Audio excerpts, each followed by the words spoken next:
축구 선수들이 시합에서 골을 넣고 하는 골 세레모니가 있습니다. 선수들마다 하는 방법들이 다른데요.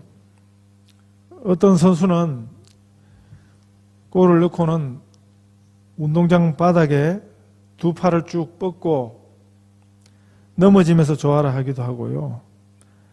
어떤 선수는 위도 유니폼을 홀랑 뒤집어서 머리에 쓰기도 하고요.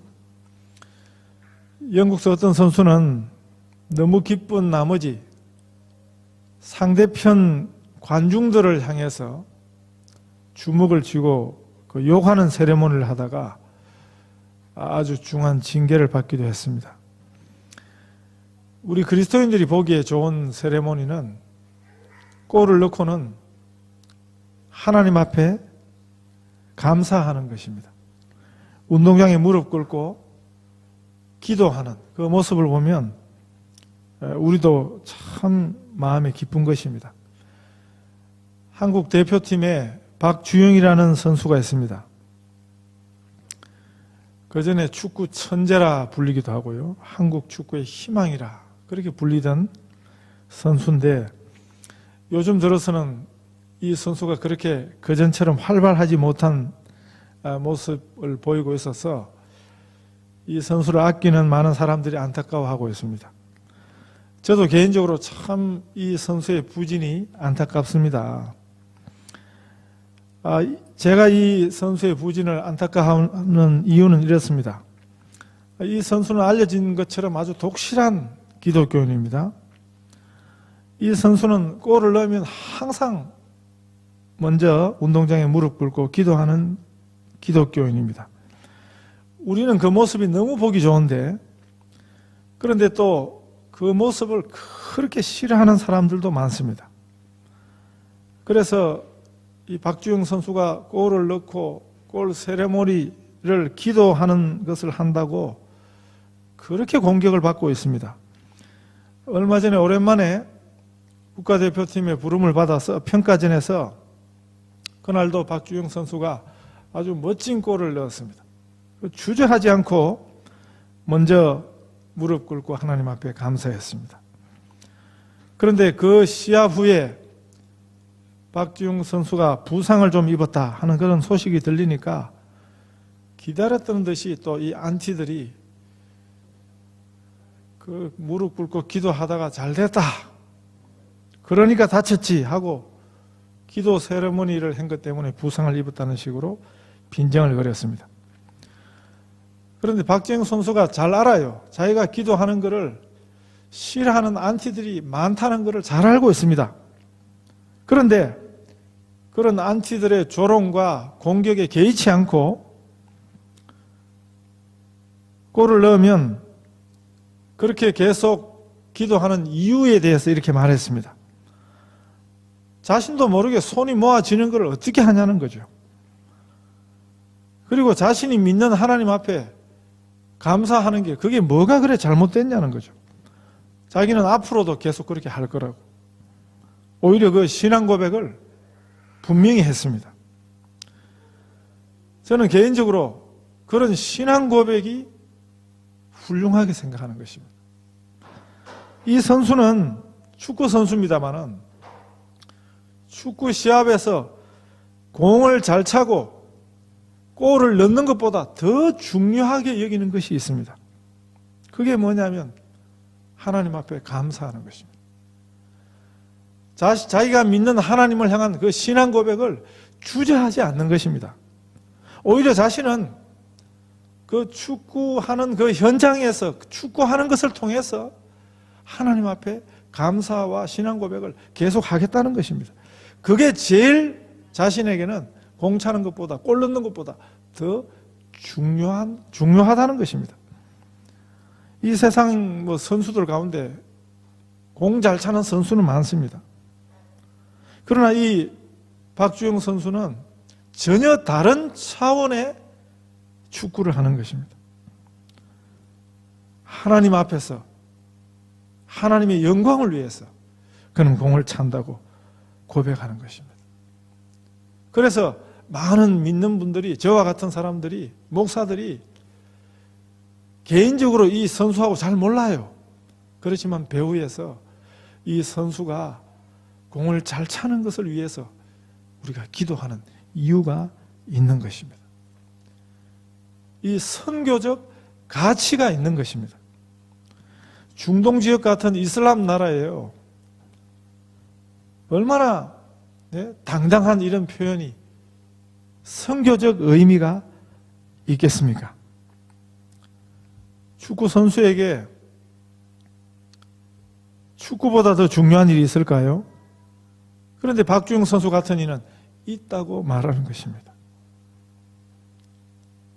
그래서 축구도 이 본질적인 것, 정말 중요한 것, 하나님께 영광 돌리고 하나님께 감사하고 하나님을 하나님으로 인정하는 이 본질적인 일에 되면 축구도 비본질적인 거라 그렇게 생각하는 것입니다. 우리 인생에 많은 것들이 있어야 합니다. 우리가 가진 것들을 헤아려 보면 내가 얼마나 가지고 있는가, 내가 무엇을 가지고 있는가, 우리가 이런 것들을 찬찬히 잘 따져보면 사실은 우리가 굉장히 많이 가지고 있습니다. 나는 아무것도 없다, 나는 별로 가진 것이 없다라고 생각하는 사람들조차도 잘 생각해 보면 없는 것보다 있는 것이 굉장히 많은 것입니다. 반대로 나는 참 많이 가졌다라고 생각하는 사람들도 있습니다. 그런데 그런 사람들은 잘 생각해서 따져보면 사실 별것도 아닌 것을 많이 가지고 있다고 생각한다 하는 것을 알 수 있을 것입니다. 우리 삶에 참 중요한 것이 있습니다. 아니요, 반드시 있어야 하는 것이 있습니다. 이런 이야기를 한번 또 해드리겠습니다. 젊은 부부가 결혼해서 첫 아이를 낳았는데, 그러면 그 아이를 낳고는 아이가 뭐가 없는 것이 없는가, 있을 것이 다 있는가, 그걸 따져보지 않습니까? 혹시나 또 뭐 없는 것이 없는가. 양 손가락이 5개씩 10개입니다. 발가락도 10개, 두 팔, 두 다리, 두 눈, 두 귀, 입과 코는 하나씩, 머리카락도 붙어 있고. 그런데 없는 게 있다고 그랬죠. 뭐가 없어요? 이빨이 없습니다. 이빨이 하나도 없습니다. 그래서 깜짝 놀라서 큰일 났어요. 우리 아이가 딴 건 다 했는데 이빨이 하나도 없어요. 그렇게 수순을 떨면 그건 웃을 일이죠. 이빨은 없는 게 아닙니다. 태어날 때는 없는 게 정상입니다. 이를 가지고 태어나는 거니까요. 앞으로 조금 있으면 금방 하나씩 둘씩 다 새로 날 거니까요. 우리들이 이 세상에 살면서 꼭 있어야 된다고 생각하고 그래서 열심히 구하는 것들이 많이 있습니다. 한국서 어린아이들을 얼마나 많이 부모들이, 사회가, 세상이 잡느냐 하면 초등학교 학생들도 매일 학교 마치고 가는 학원이 그냥 3개, 4개 이상입니다. 제 조카 중에 제일 어린 아이가 지금 이제 4학년, 5학년 된 것 같은데 1, 2학년 때부터 학원 돌아다니다가 저녁에 집에 오면 7시예요. 1, 2학년 때부터 그런 삶을 살았습니다. 얼마 전에 사진이 하나 왔는데 애가 팍 늙었어요. 4학년, 5학년짜리가. 그런데 걔만 그런 게 아니고 한국 애들 다 그런 것입니다. 대부분 한국 부모들이 자기 자녀의 생애에 이런 것들은 있어야겠다 그렇게 생각하고 하는 것들이 너무 많은 거지요.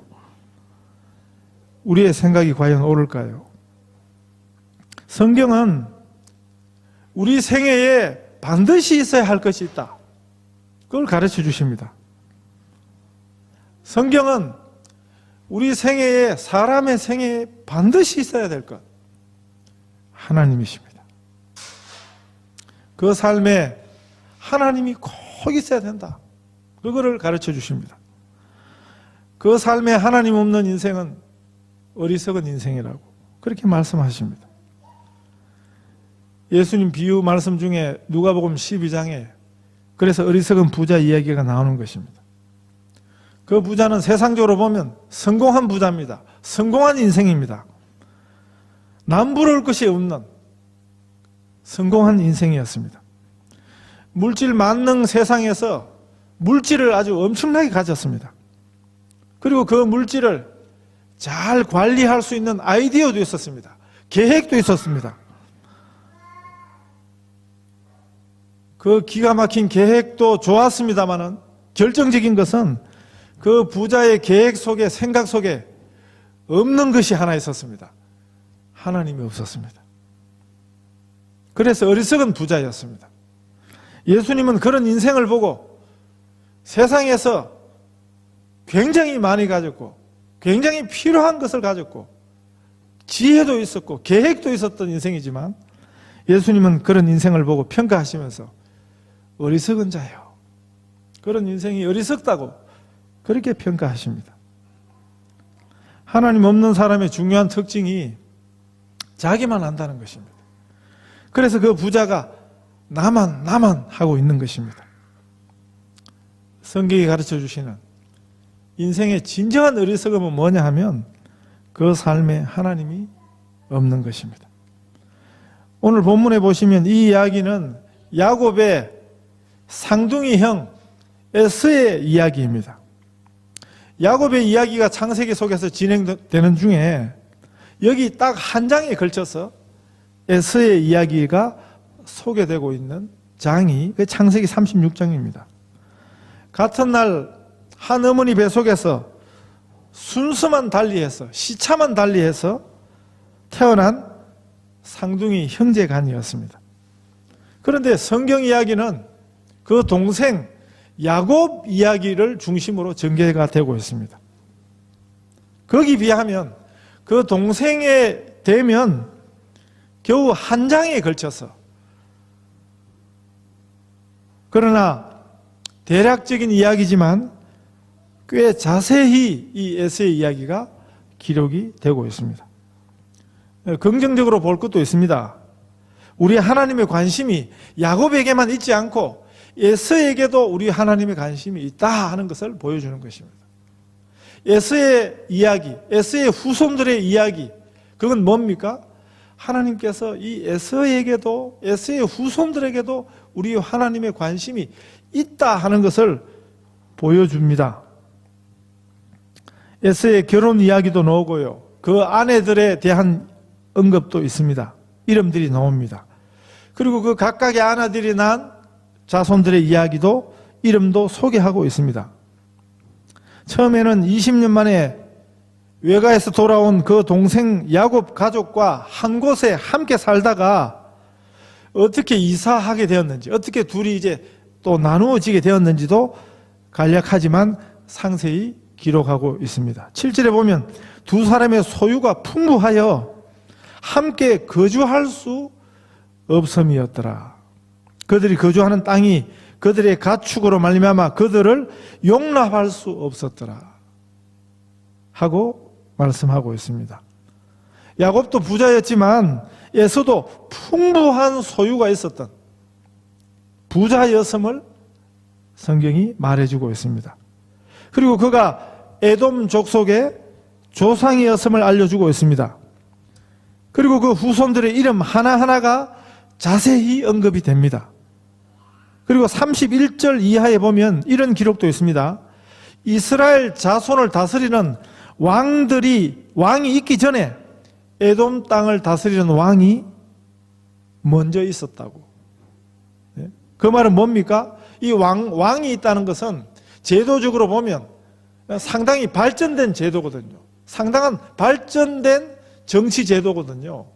그런데 이 에돔 족속은 이스라엘의 왕정이 시작되기 전에 이미 왕들이 있었다. 그 말은 뭡니까? 상당히 제도적으로도 사회적으로도 정치적으로도 이스라엘 후손들보다 앞선 점도 있었다 하는 것을 알려주는 것입니다. 이렇게만 읽으면 에서와 그 후손들도 잘 살았구나 하는 생각이 들 수 있습니다. 야곱 못지않게 그 형에서도 잘 살다 갔다 하는 기록을 이 성경이 이 한 장에 담아서 우리에게 보여주는 것일까요?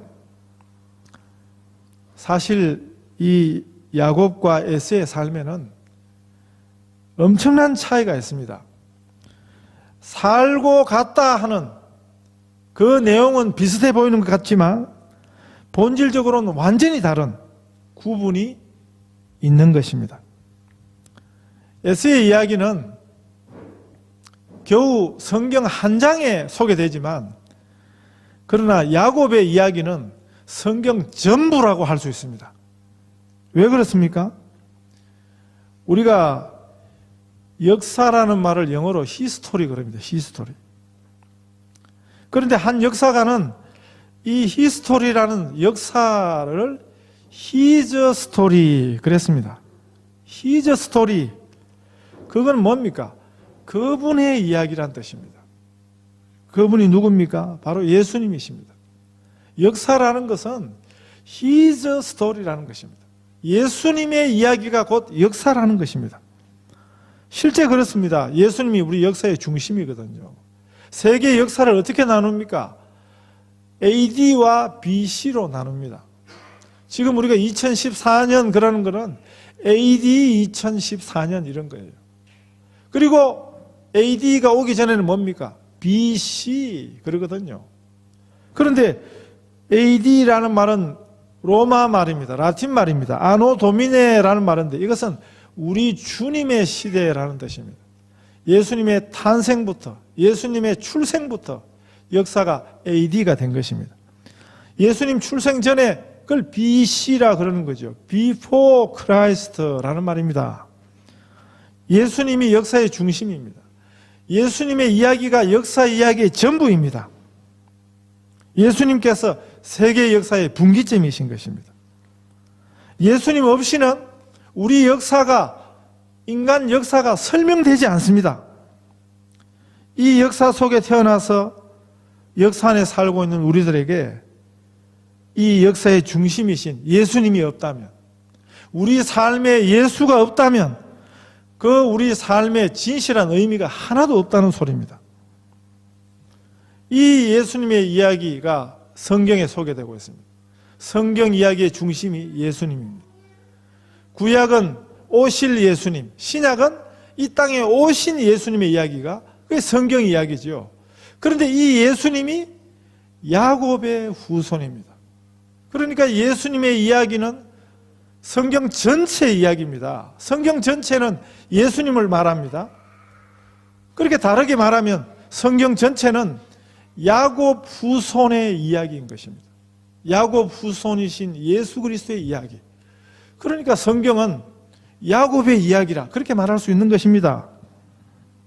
그래서 에서 이야기는 성경 전체 중에 달랑 창세기 36장 한 장에 소개되지만 야곱의 이야기는 성경 전체라고 그렇게 우리가 볼 수 있는 것입니다. 그러니까 이게 얼마나 비교가 되는 것입니까? 야곱과 에서의 이야기가 이게 얼마나 비교가 되고 있는 것입니까? 그런데 중요한 이야기는, 정말 중요한 것은 양의 차이가 아니에요. 성경 전체 중에서 달랑 한 장, 그 양의 차이가 정말 중요한 차이가 아닌 것입니다. 중요한 것은 그 내용에 대한 차이입니다. 우리가 지금까지 살펴본 것처럼 이 야곱의 이야기는 그냥 드러난 현상으로만 보면 야곱이 실패하고 넘어지고 그리고 야곱이 만난 슬픔의 이야기고, 이에 반해서 에서의 이야기는 내용은 작지만 야곱의 이야기처럼 뭐 복잡하고 지저분하고 실패한 이야기가 아닙니다. 그런데 이 둘의 이야기의 내용에는 정말 중요한 차이가 있습니다. 그것은 하나는 뭐냐 하면 야곱의 이야기는 야곱이 비록 실패하고 넘어지고 야곱의 삶에 있는 고난의 이야기, 문제의 이야기지만, 그러나 야곱의 이야기는 그건 하나님의 이야기인 것입니다. 제가 지난주 또 지지난주 말씀드렸죠. 야곱의 사건 너머에는 하나님의 사건이 있다고. 그것이 야곱 이야기의 본질이라고. 그래서 우리는 성경 전부가 사실은 야곱의 이야기지만 성경을 야곱의 이야기라 그러지 않고 하나님의 말씀, 네? 하나님이 우리에게 주시는 하나님의 사건인 것입니다. 그것이 야곱의 이야기인 것입니다. 그런데 이 창세기 36장의 이 메시지는 이 에서의 이야기 속에는 하나님이 없어요. 야곱의 이야기 속에는, 야곱의 많은 사건들 가운데는 그게 현상적으로 보면 야곱의 실패하고 넘어지고 별로 성공한 이야기가 아니에요. 아름답지 못한 이야기예요. 그런데 거기에는 하나님이 항상 계세요. 그 실패한 야곱을 하나님이 찾으시고 하나님이 말씀하시고 하나님이 다시 세워주시고. 그런데 에서의 이야기는 에서가 결혼하고 에서의 아내의 이름이 이렇고 자손들이 이렇고 하고 그냥 끝나는 것입니다. 에서의 이야기에는 하나님이 없는 것입니다. 우리 삶에 실수가 있느냐, 넘어짐이 있느냐, 슬픔이 있느냐, 없느냐, 그것보다 더 중요한 것은 우리가 성공했냐, 실패했냐, 그것보다 더 중요한 것은 우리 삶에 하나님이 계시냐, 안 계시냐 하는 것입니다. 우리가 세상에서 아무리 성공해도요, 하나님이 없는 성공은 그건 의미가 없는 것입니다. 우리가 세상에서 아무리 실패해도 그 실패를 통해서 우리가 하나님을 만나면 그 실패도 축복이 될 수 있는 것입니다. 야곱의 이야기에게는, 야곱의 그 파란만장한 생의 이야기는 나그네 길의 세월이라고 그랬습니다. 험악한 생애라고 그랬습니다. 그런데 그 순간마다 하나님이 계십니다. 야곱의 생애는 그래서 하나님이 야곱과 함께한 생애였습니다. 이 야곱의 이야기에 하나님이 없다면 이 야곱의 이야기는, 이 스토리는 성경이 될 수 없는 것입니다. 야곱의 생애에 하나님이 계셨습니다. 야곱의 인생을 하나님이 붙들고 계셨습니다. 야곱이 수많은 실패를 했습니다. 얼마나 많이 넘어졌습니까? 그러나 야곱이 만났던 그 인간 사건, 야곱의 사건 그 너머에는 하나님의 사건, 하나님의 구원의 사건이 있다는 것을 성경이 우리에게 보여주는 것입니다. 문제는 우리 하나님이 그 인생에 있느냐 없느냐 하는 것입니다. 우리 하나님께서 그 사건에, 우리 삶의 그 순간에 있느냐 없느냐 하는 그것입니다. 이번 주간부터 고난 주간이 시작됩니다. 고난 자체가 아니고 고난 결과가 중요한 것입니다. 이 고난은 부활의 영광을 가져다 주는 고난이었습니다. 우리가 그냥 예수님 고난 당하신 그 고난의 슬픔에 그냥 빠져서는 안 되겠습니다. 그 고난의 비애에 그냥 함께 빠져서 그 감상적으로 그냥 인상 쓰고 한 주간을 보내서는 안 되겠습니다. 고난 주간이라고 그냥 우울한 한 주간이 되시지 않기를 바랍니다. 우리 예수님께서 우리의 죄를 용서하기 위해서 지셨던 십자가의 고난은 우리 예수님의 실패가 아니었습니다. 십자가는 하나님의 사건입니다. 인간적인 모습으로 십자가를 봐서는 안 되겠습니다. 십자가는 하나님의 사건입니다. 우리를 구원하시는 하나님의 크신 구원의 사건이 십자가입니다. 그래서 십자가 위에서 하나님의 하나님 되심이 드러났습니다.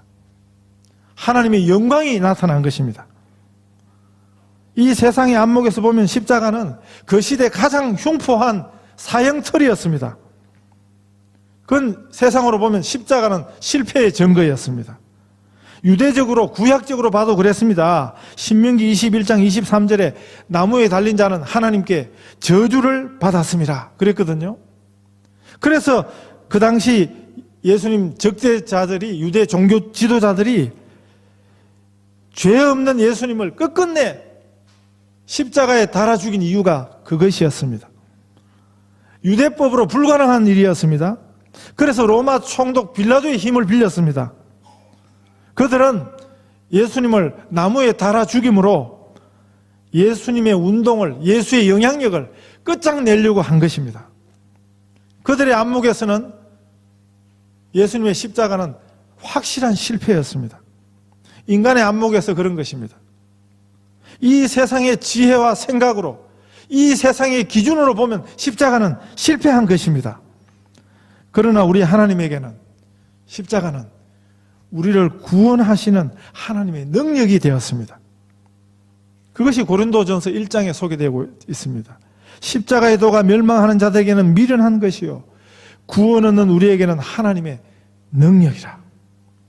우리는 십자가에 못 박힌 그리스도를 전하니 유대인에게는 끄리끼는 것이요 이방인에게는 미련한 것이로되 오직 부르심을 받은 자들에게는 유대인이나 헬라인이나 그리스도는 하나님의 능력이요 하나님의 지혜니라. 하나님의 어리석음이 사람보다 지혜롭고 하나님의 약하심이 사람보다 강하니라. 우리는 이 세상의 생각과 지혜와 안목으로가 아니고 우리의 감상으로가 아니고 우리의 하나님의 지혜로 십자가를, 우리 예수님의 고난의 사건을 볼 수 있어야 합니다. 하나님 없는 십자가는 그건 지독한 슬픔뿐입니다. 그러나 우리 예수님의 십자가는 우리 하나님이 가장 선명하게 함께 하시는 사건입니다. 이 고난 주간에 그래서 오히려 더 찬송하며 사시게 되시기를 바랍니다. 이 한 주간 더 깊이 감사하실 수 있기를 바랍니다. 그리고 우리가 만난 이 복된 하나님의 구원을 이 세상에 전하게 되시기를 바랍니다. 우리 주님과 함께 하시는 복된 이 한 주간 되시기를 축복합니다.